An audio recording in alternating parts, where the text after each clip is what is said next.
Où se trouve le sucre dans notre alimentation? Il existe différents types de sucre selon leur assimilation dans le corps.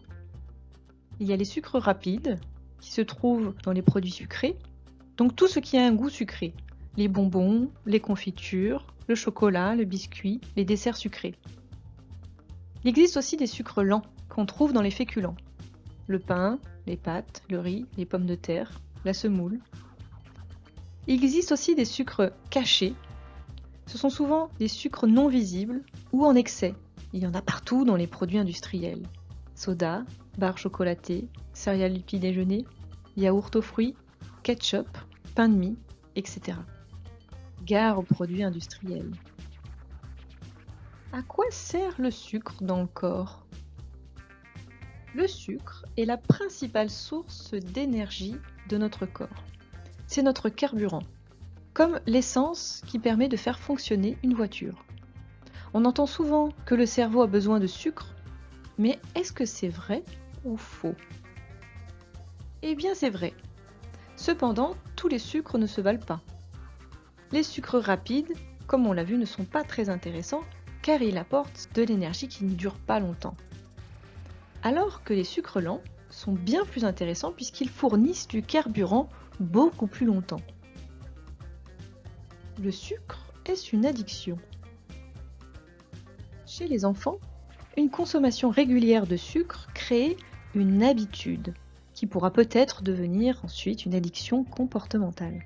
Mais revenons sur cette habitude. Celle-ci modifie le seuil de perception du goût sucré de l'enfant. Il faudra plus de sucre à un enfant pour le ressentir, ce qui va façonner ses préférences alimentaires.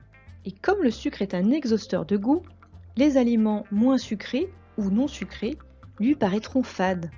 C'est pour ça qu'il ne veut peut-être plus son yaourt nature. Qu'est-ce que l'excès de sucre? Puisque le corps n'a pas réellement besoin de sucre rapide, un excès peut vite arriver. Le surplus de sucre peut engendrer de l'excitation et très vite de la fatigue, un manque de concentration, une dérégulation de la faim ou encore des caries si les dents ne sont pas bien brossées. Un excès de sucre peut aussi engendrer des carences du fait de sa mauvaise qualité nutritive. À long terme, l'excès de calories peut entraîner un surpoids ou encore du diabète de type 2. Quelle est la quantité recommandée pour un enfant? Le PNNS déconseille le sucre avant l'âge de 3 ans. Au-delà, il est conseillé d'en limiter la consommation, environ 5% maximum de l'apport énergétique total, y compris le sucre naturel, le miel, les jus de fruits, etc. Pour un enfant de 4 ans, cela représente environ 15 g de sucre, soit 3 morceaux de sucre. Pour un enfant de 8 ans, 25 g, soit 5 morceaux. L'idée n'étant pas d'interdire totalement les produits sucrés, mais plutôt d'apprendre à l'enfant à gérer sa consommation. Quelles sont les solutions pour aider votre enfant à manger moins sucré? Vous pouvez privilégier le fait maison pour pouvoir visualiser et diminuer si besoin la quantité de sucre dans une recette. Analyser les emballages alimentaires et vérifier la quantité de sucre qui est parfois cachée.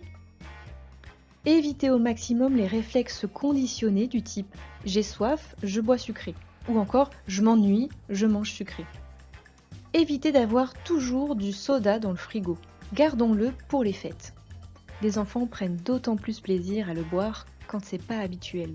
Donnez à l'enfant l'habitude de boire plutôt de l'eau quand il a soif. Variez les desserts. Proposez-lui un yaourt, un fruit ou encore une compote. D'ailleurs, le dessert n'est pas obligatoire si on n'a pas faim. Évitez les grignotages en dehors des repas. Privilégiez les aliments simples, en particulier pour le petit déjeuner et le goûter. Par exemple, du pain et du chocolat feront très bien l'affaire. Ce sera d'ailleurs plus rassasiant. On peut aussi manger du salé. Pensez à faire plaisir autrement que par la nourriture. Un enfant prendra plus de plaisir à passer du temps avec ses parents qu'à manger.